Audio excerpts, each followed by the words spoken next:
Madrid es una capital moderna y llena de vida, con un corazón joven y vigoroso que late al ritmo de sus conciudadanos.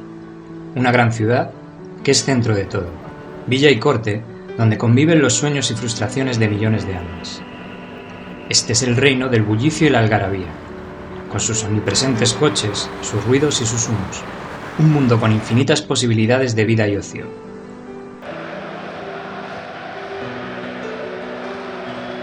En sus calles, indiferentes y populosas, las gentes se agolpan aquí y allá, abiertas a todo en una mezcolanza de razas y culturas, donde todo el mundo es de fuera y nadie es extranjero, con unas fronteras que limitan con el cielo, en un horizonte de edificios enormes y apretados que enmarcan su rostro de norte a sur.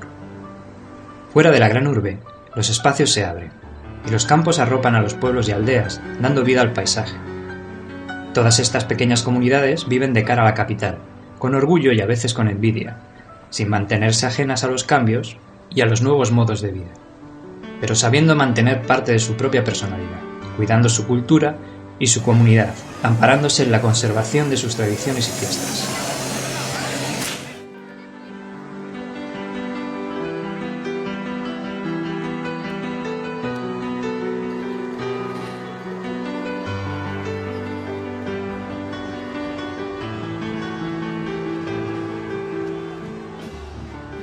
Regalando a vecinos y visitantes esos pequeños rincones y recoletas plazas donde el tiempo sigue transcurriendo con la cadencia de antaño, dando una oportunidad a la vida vecinal y a la familia en un entorno más cercano y natural.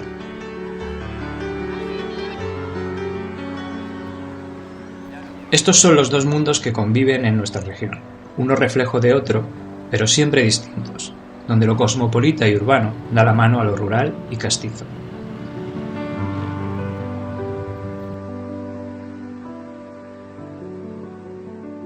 Desde una de esas pequeñas comunidades les hablamos nosotros.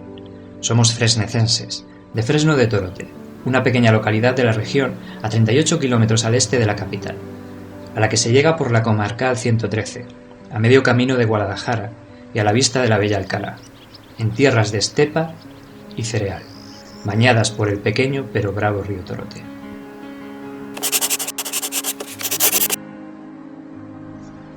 Este Fresno nuestro es un pueblo peculiar, pues cuenta con dos núcleos urbanos, el propio Fresno y Serracines, cuyas historias han discurrido por diferentes caminos hasta unirse en el siglo XIX. En cuanto a Fresno, no conocemos el momento exacto de su fundación como pueblo, aldea o comunidad. Lo que sí sabemos es que en la antigüedad estas fueron tierras en las que vivieron los carpetanos, pueblo de raíz celta, cuyas recias gentes vivieron al paso, con algo de ganado, cereal y un próspero comercio que se resintió al rivalizar con las potencias extranjeras que controlaron la península. Durante siglos todo estuvo bajo el dominio romano, y a la caída de estos, prosperaron en estos valles los visigodos, hasta ser conquistados por los moros allá por el siglo VIII. Es casi seguro que en ello reside la culpa del origen de Fresno, pues esta era una zona importante entre fronteras que guardaba las espaldas de la preeminente ciudad de Toledo, puerta de Al-Ándalus.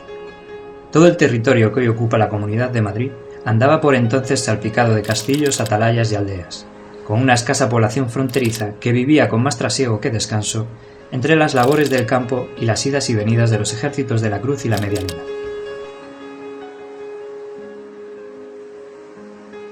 A la vista de esto, y de algunos escasos indicios, podemos afirmar que caserío o aldea debió de haber en origen en la misma ubicación de lo que hoy es el pueblo, y que al ser tomada la zona se repobló de nuevo siendo ya tierras cristianas. Fue Fernando III el primer rey en dejar por escrito, hacia 1219, que Fresno de Torote ya existía a finales del siglo XII o principios del XIII como aldea de Guadalajara, contando entre las posesiones del monasterio de Óvila. Tras esta primera fundación, el cambio de siglo trajo más despoblamientos y más guerras que fueron conformando el nuevo rey. Estas luchas de poder y enfrentamientos dinásticos afectaron a buena parte de estos años. En una de las batallas más citadas de esta época, la batalla del Torote, diose renombre un noble caballero de los de pluma y espada, que con derrota sonada y todo, supo ser señor y héroe por los tiempos recordado. Fue este guerrero y poeta, último entre los señores medievales y primero entre los intelectuales castellanos, un verdadero precedente del caballero humanista que traería el cambio de siglo.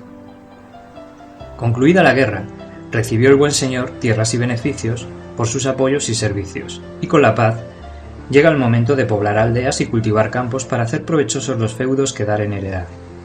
Cuenta la leyenda que en este lugar nuestro noble caballero vio un fresno más singular que los demás, a la vera del Torote, quedando ya el nombre puesto. Fuera así o no, poco importa, porque desde entonces y hasta hoy, este fue y es el fresno de Torote del Marqués de Santillana, don Íñigo López de Mendoza. Refundado el pueblo, trajo el señor gentes que cumpliesen con las labores del señorío, pero sin perder nunca tierra alguna de su mano, arrendando campos y vivienda a todo aquel que bajo su amparo estuvo trabajando, en un uso prácticamente feudal que se mantuvo siglo tras siglo hasta nuestros días. Don Íñigo supo también hacer méritos en lo familiar, trayendo 10 hijos al mundo. Sabemos que de su larga progenie fue a heredar estas tierras su sexto hijo, don Juan Hurtado de Mendoza y Figueroa, el primer señor de Fresno. Desde entonces y hasta nuestros días ha habido 12 herederos en este señorío, algunos más relevantes que otros. En el siglo XVI, mención especial merecen el segundo y tercero en la línea de herencia. El primero de los dos, don Juan Hurtado de Mendoza y Luján, que fue confesor de Carlos V, ha dado mucho que hablar, desde que se descubrió su tumba en un muro de la iglesia de Fresno, Nuestra Señora de la Asunción, mandada a construir por él y acabada pocos años después de su muerte. Lo curioso del caso es que se descubrió 2 veces, primero en 1958 y otra vez en 2001, siendo objeto de estudio por eruditos como Damas Alonso y Leopoldo Panelo, así como noticia de interés para la prensa. Su hijo, el tercer señor de Fresno, don Juan Hurtado de Mendoza y Condalmario, fue un poeta importante en las letras de su siglo y mecenas de la Universidad de Alcalá. Ya en el siglo XVII, otro personaje singular que tuvo algún vínculo con nuestro pueblo fue Francisco de Quevedo, el famoso escritor y poeta que al parecer tenía familiares o amigos en Fresno, y que aquí pasaba temporadas de descanso dedicado a la meditación y la literatura. En una de esas estancias escribió uno de sus famosos sueños, el del infierno. Y según algunas fuentes, tuvo un desencuentro con el párroco, al que dedicó uno de sus más irónicos sonetos, A una nariz pegada, poema muy conocido del que otros autores afirman iba dirigido a su archienemigo Luis de Góngora. Con el paso de los siglos poco cambiaron las cosas en Fresno, pues su evolución dependió siempre de la importancia que cada señor quiso dar a las tareas agropecuarias en sus posesiones. Entre el 17 y el 20, las diferentes casas señoriales se suceden. Es el tiempo de los marquesados de Valmediano, Almenara y el condado de Torrepalma. En el siglo XVIII se vivirán momentos muy críticos debido a lo enferma que es la zona, dando tasas alarmantes de mortalidad infantil y haciendo, en definitiva, muy difícil el desarrollo del pueblo. La tendencia parece cambiar a lo largo del XIX. En este siglo se construyen nuevas casas, pero el desarrollo seguirá supeditado a las decisiones señoriales.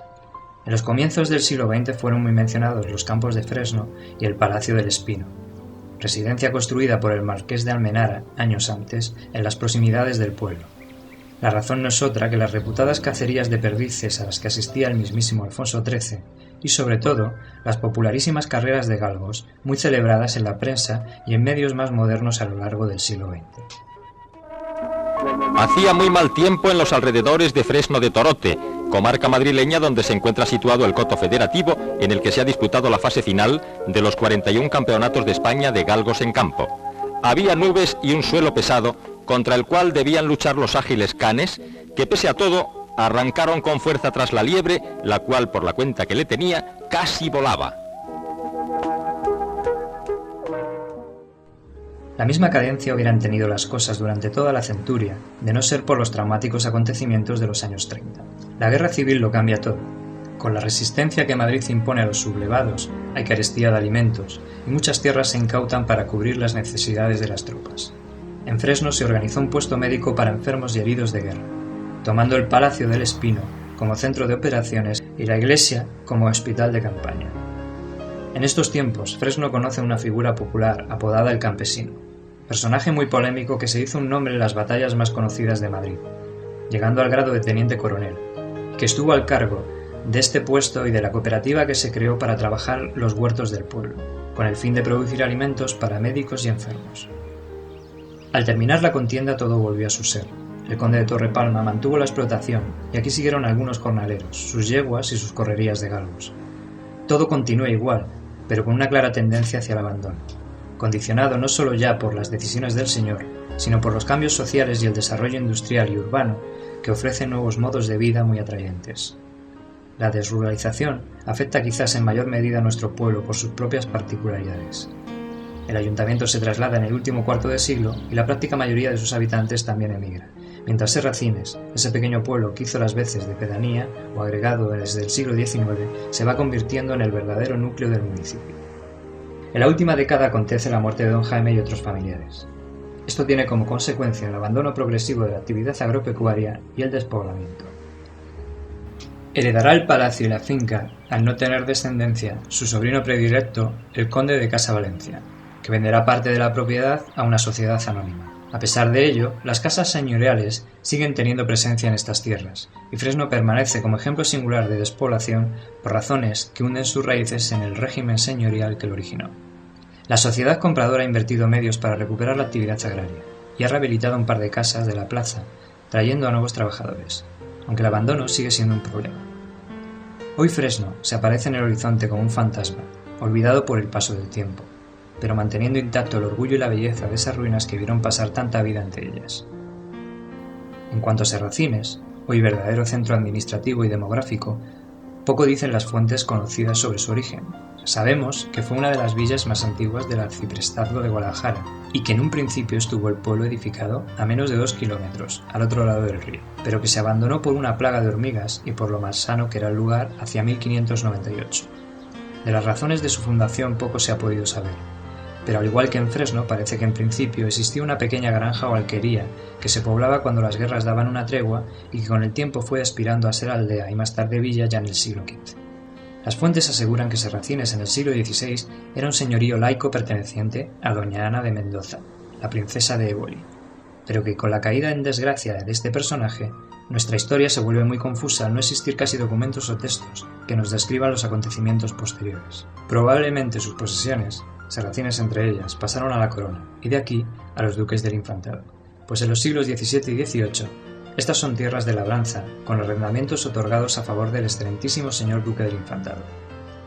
Ya en el siglo XIX, Fresno y Serracines eran un solo municipio, y como tal se describe su economía en todos los documentos.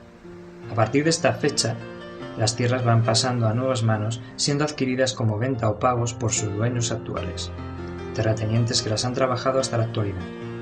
Hoy este es un municipio de algo más de 2.000 habitantes, tranquilo y residencial, que se multiplica por 2 los fines de semana al ser muchas las casas y parcelas de uso vacacional. La gran mayoría de las tierras siguen en manos privadas y mantienen una actividad agropecuaria y cinegética.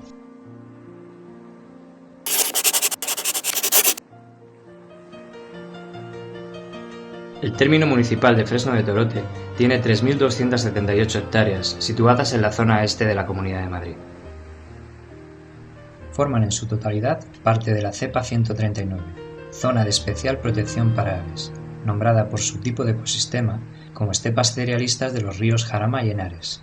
Nuestro municipio ocupa la parte central de esta zona protegida que cuenta con 33.110 hectáreas. Estos terrenos también están declarados LIC, lugar de interés comunitario, y forman parte de la Red Natura 2000. Con esta breve ficha técnica pretendemos advertir que nos encontramos en una localidad que posee un entorno de relevante importancia para el resto de la comunidad. Estas protecciones tienen como objetivo salvaguardar los hábitats y sus especies según el grado de amenaza y el estado biológico de las mismas. A pesar de lo que pueda parecer, no es fácil hablar de un ecosistema en su conjunto, de su origen y evolución, porque son muchas las variables que debemos contemplar para entenderlo como algo vivo y en constante cambio. No obstante, intentaremos descubrirles aquellos elementos más relevantes que nos puedan dar una idea aproximada de dónde vivimos. Aunque las tierras de Fresno tuvieron en origen una vocación forestal, esto quiere decir que fueron dominio de la encina, árbol más representativo del bosque mediterráneo, hoy apenas vemos testimonialmente a esta noble especie. Esto se debe a la presión ganadera y agrícola a las que el hombre ha sometido estos terrenos durante siglos, haciendo involucionar los bosques hasta las estepas de cereal que hoy conocemos. Si salimos a pasear por nuestros campos, lo primero que observaremos es el color de estas tierras rojas y pardas, así como su relieve.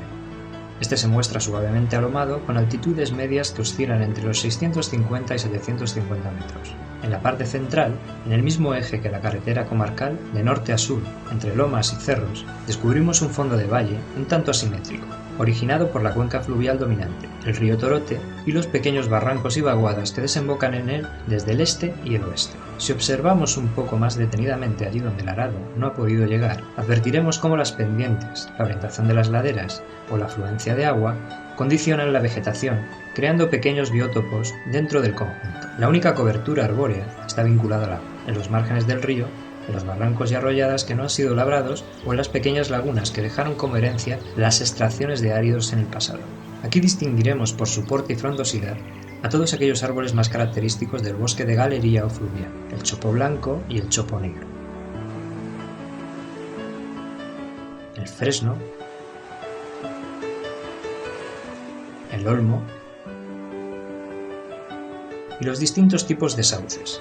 Todos ellos, en mayor o menor medida, necesitan tener sus raíces cerca de una fuente de agua constante, ya sea superficial o subterránea.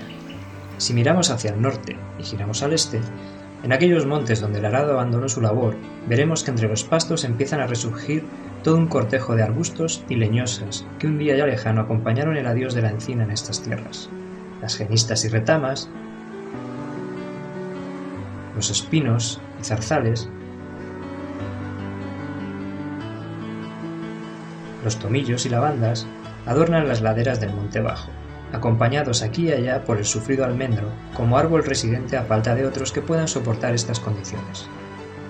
Después de estos espacios ya no encontraremos más que un paisaje cambiante y estacional, sometido al capricho del hombre, pero que no por ello deja de ser importante, pues con nuestras transformaciones y cambios somos capaces de alterar los hábitos de las especies y sus vidas.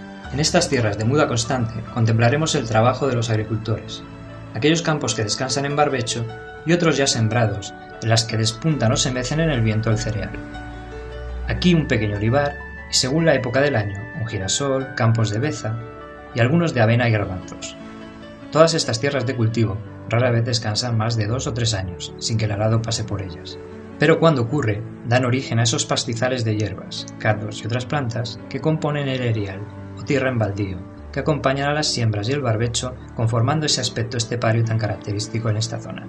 Si nos paramos a pensar, eso de estepa nos recuerda a aquellos campos abiertos y verdes de las llanuras rusas, o bien a esas zonas diáfanas y baldías de clima casi desértico. En diferentes épocas del año, nuestros campos pueden parecer más o menos una u otra cosa, pero como advertimos antes, su formación no es natural, como en los casos anteriores, sino condicionado por la mano del hombre. Bien es cierto que ese parecido ha llevado a las especies de hábitats abiertos y climas secos, o de pastos y herbazales, a adaptarse a los nuevos terrenos que el hombre les ha ofrecido al amparo de la agricultura y la ganadería, haciéndolos propios con el tiempo, por su similitud y su capacidad de adaptación.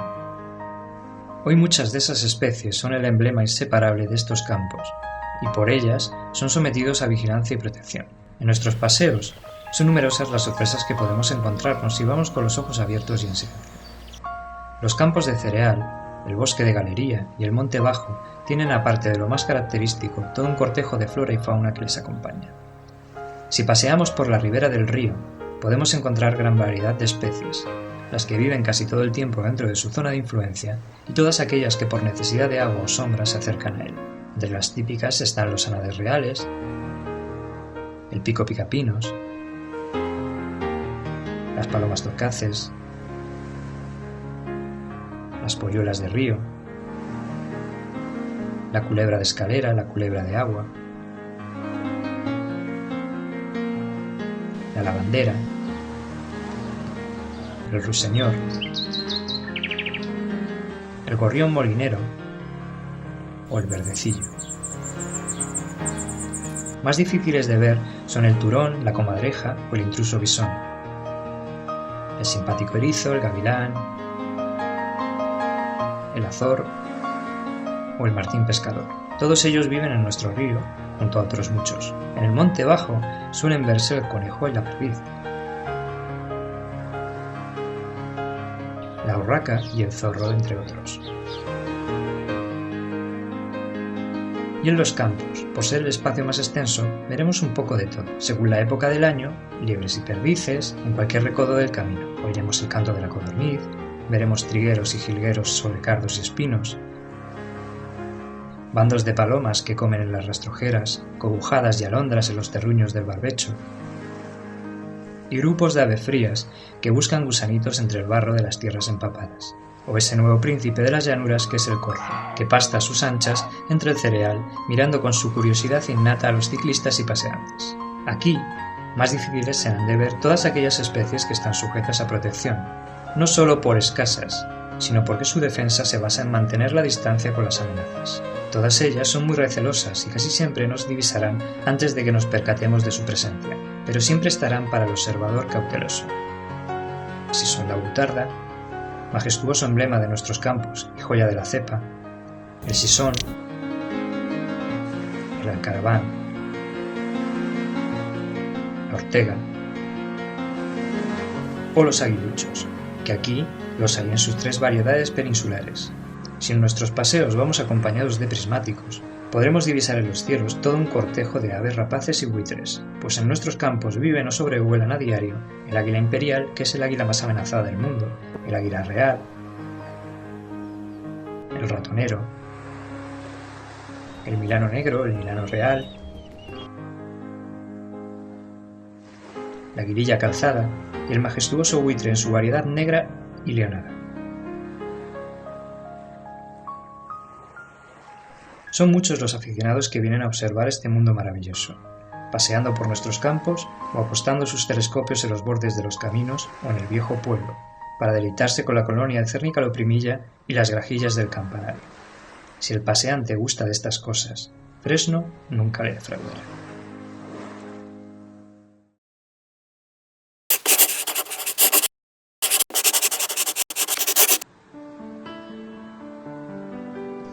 Como hemos podido ver a lo largo de este paseo por la historia y el entorno de nuestro municipio, este tiene aspectos muy peculiares y de gran interés, pero por lo anacrónico de su situación, hace también que su visita no sea siempre fácil o posible, por las condiciones de privacidad y el estado de ruina en el que se encuentra parte del patrimonio cultural y urbano. A pesar de todo ello, podemos asegurar que merece la pena pasear por cualquiera de nuestros 2 núcleos urbanos, porque nos regalan un pequeño pedazo de la sosegada vida de antaño y esa relación que solo algunos pueblos han podido mantener con su entorno. Comenzaremos pues por mencionar que el pueblo viejo, como aquí lo llaman los niños, por sí solo merece una visita, porque nos dará una idea de la forma y manera en que se disponían los espacios rurales en los siglos pretéritos, cómo se distribuían y qué materiales se usaban para levantar las casas y edificios públicos.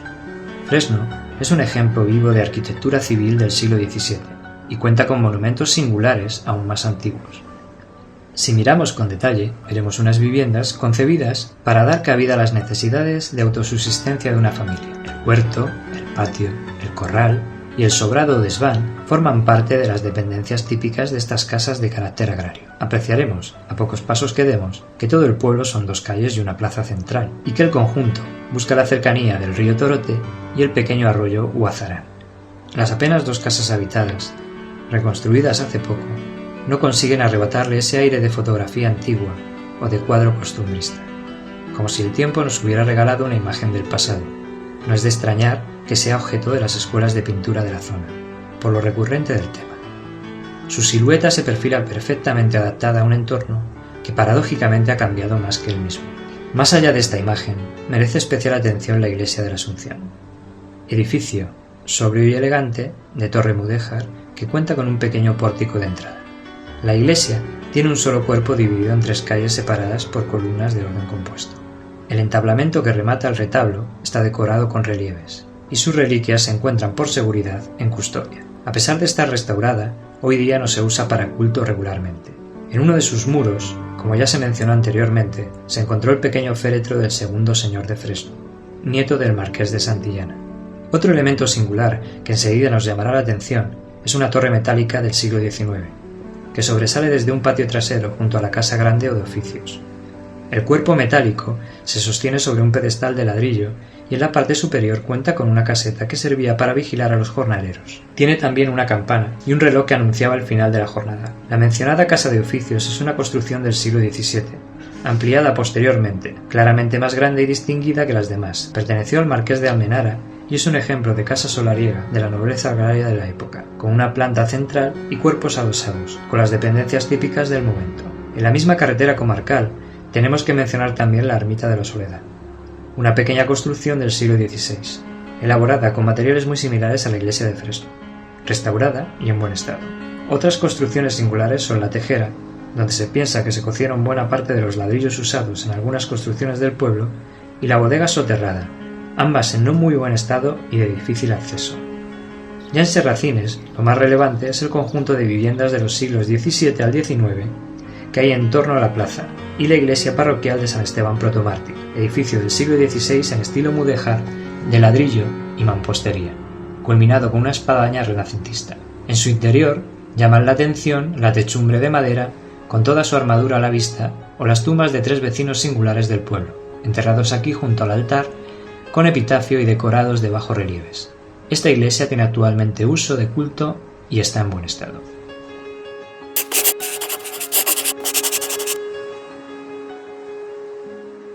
El entorno de Fresno ofrece variadas opciones para los amantes de la naturaleza y el deporte.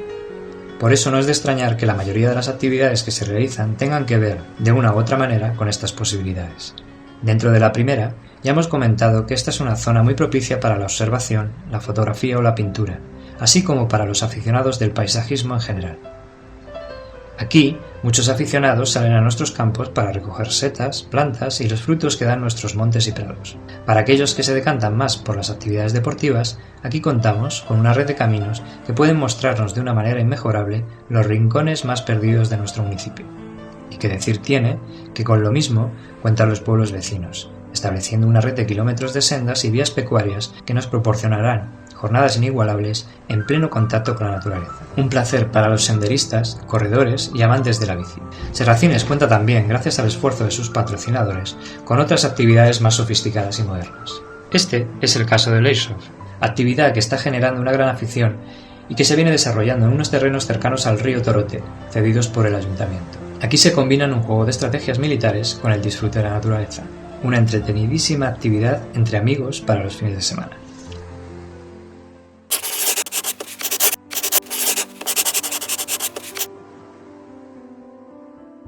En este pueblo, de poco más de 2000 habitantes, la vida transcurre con tranquilidad y sosiego, sin las prisas y los peligros que uno supone en las grandes ciudades.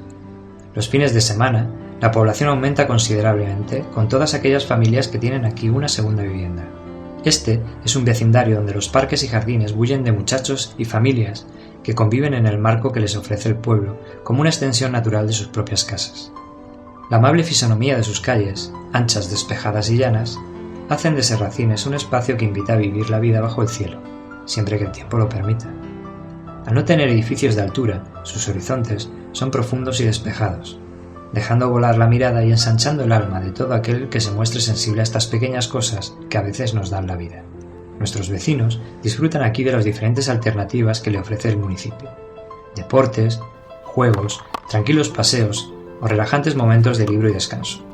Serracines está conformado por 3 espacios urbanos: el propio núcleo del pueblo, la urbanización de Jardín de Serracines y la de Los Olmos. Es, pues, una zona residencial compuesta de chales con parcelas, las casas del centro antiguo y algunos edificios de 2 alturas. Los espacios son amplios pero manejables, para que cualquier persona pueda ir a pie en todo su perímetro. Somos una población pequeña, pero que cuenta con un buen número de servicios e infraestructuras que hacen la vida de sus ciudadanos más cómoda.